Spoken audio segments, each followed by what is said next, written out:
6 O'Hare to downtown, 19 from Montrose, 14 in the Express. Outbound 22 minutes downtown to O'Hare. Inbound Eisenhower, 44 minutes, 390 to downtown, 31 from Wolf. Outbound, it's 28 minutes to 390. Stevenson, 34 minutes, 355 to Lakeshore Drive. The Ryan, 20 minutes from 95th to downtown. That's traffic. I'm Jim Talamonte on AM 560, The Answer. Chicago's Morning Answer continues next. AM 560 Weather Center forecast. Sunny and mild today. We'll top out at 48. Clear to partly cloudy overnight. Low 29, 26 at O'Hare. Next news at 8:30. Chicago's Morning Answer continues next on AM 560, The Answer. From the Matrix Home Solutions studios, this is Chicago's Morning Answer on AM 560, The Answer. Listen to AM 560, The Answer, online at 560theanswer.com, on the AM 560 mobile app, on your Alexa-powered smart speaker, on TuneIn, iHeart, and radio.com. This is Chicago's Morning Answer with Dan Proft and Amy Jacobson on AM 560, The Answer.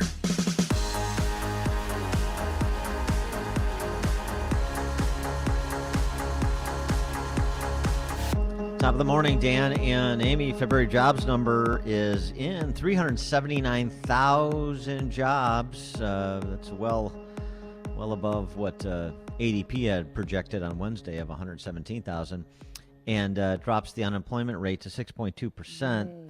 The bottom 10 when it comes to employment in the country, in other words, the top 10 states and or territories with the highest unemployment rate. Oh, can we guess? See if you can identify something they have in common. The top 10 Yes. unemployment rate, all over 8%.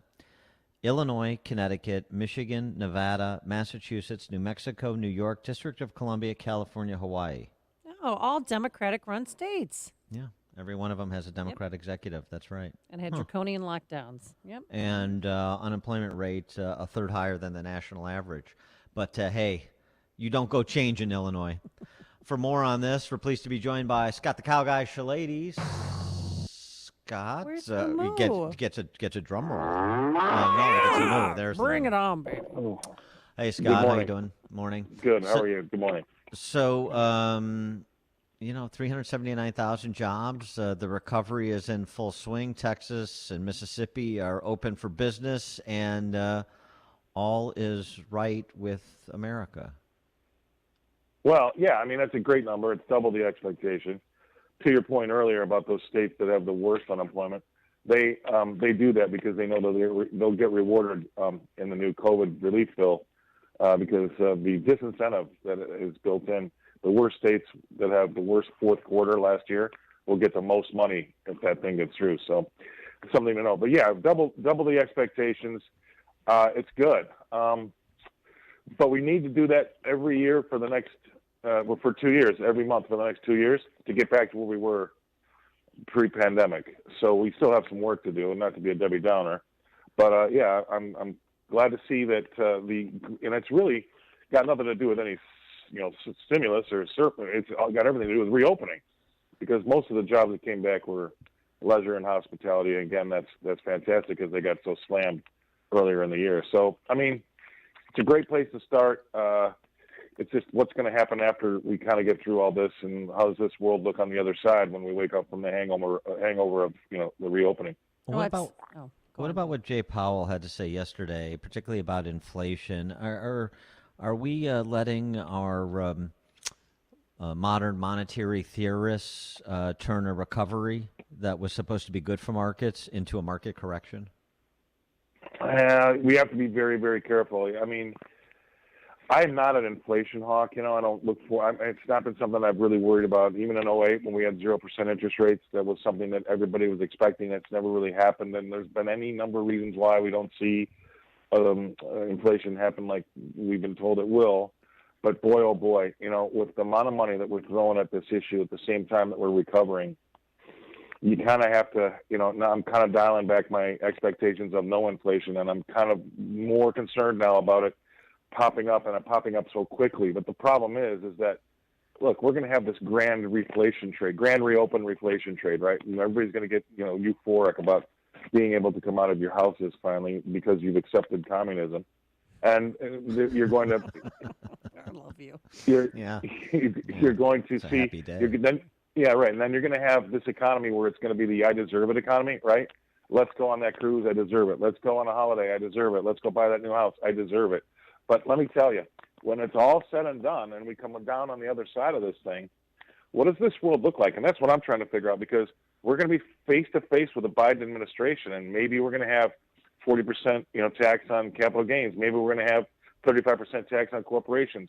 Maybe we're going to have, 2% or 4%, wealth destruction tax on people that earn over 50 million. I mean, there's going to be a lot of issues on the other side of this bowling ball that's going to work its way through this boa constrictor, right? Well, speaking of the housing piece, you're going to go buy a new house. A mortgage rate, 30-year mortgage rate, top 3% for the first time since last July.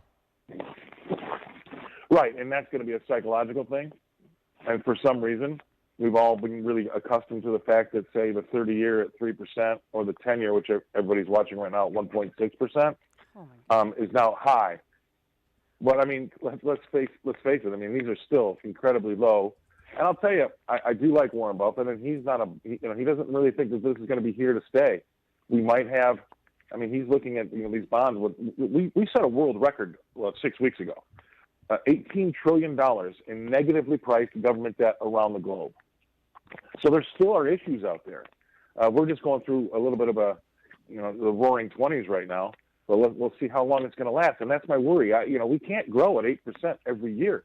And the calls of 5 to 10% GDP are what we're talking about here. So let's be happy, but keep your feet on the ground, because we've got a battle on the other side of that bowling ball as it goes through that snake. And we still have a battle getting there. I mean, 10 million jobs lost in the pandemic that have yet to be filled. Yeah. And I know somebody that works at the Hilton.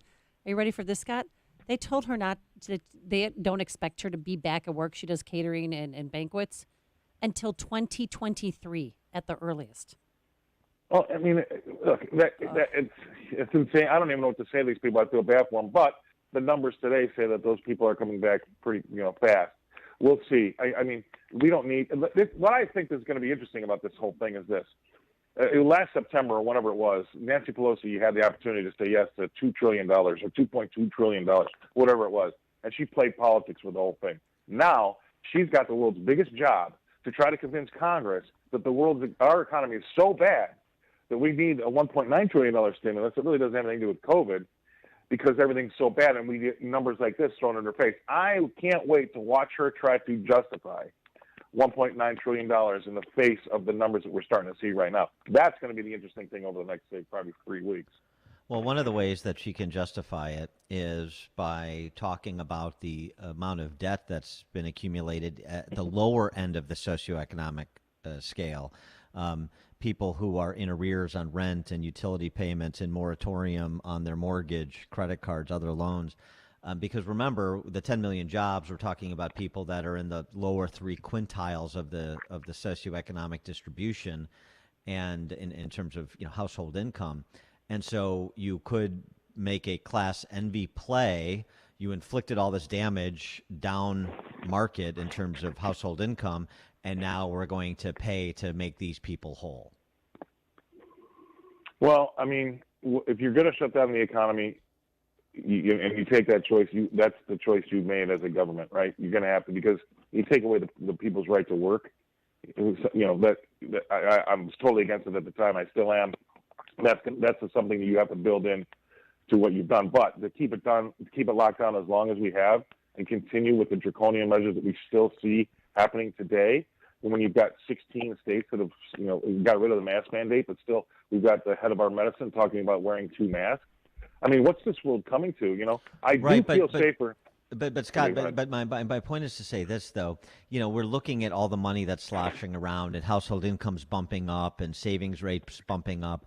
But is that being pulled up by the upper quintile, where what we're not seeing and we're not talking about, because these people don't have clout, is the 50,000 and under household income, and even if they're being propped up by transfer payments right now, they're also in hiatus for paying bills, and they don't have the wherewithal to make up 6 months of mortgage payments in one payment, and so on and so forth. And this is sort of what we're not seeing and what we're not talking about in terms of all this money that's supposed to be stimulative in point of fact, most of it is going to go to pay for the sins that were committed by the politicians and inflicted upon those at the lower end of the socioeconomic ladder. Exactly right. And to your point and to Amy's point, I mean, the issue is nobody is talking about that sector, because I've been writing about this for a while now. You've got the canyons of New York and Chicago, those buildings. I'm going to go down there today in about an hour to do a Fox hit. There's nobody in the buildings, Dan. There's nobody there.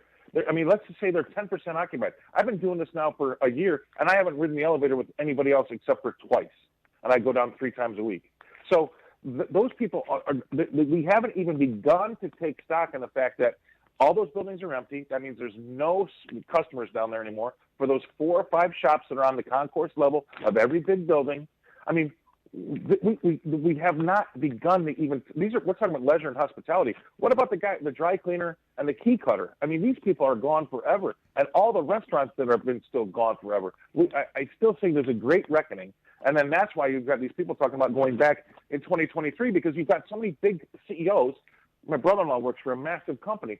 They have 2 floors of the Sears Tower in Chicago. They don't know when they're going to go back. Still. Well, a lot of companies are realizing they don't need to go back, and they're not going to ever go back.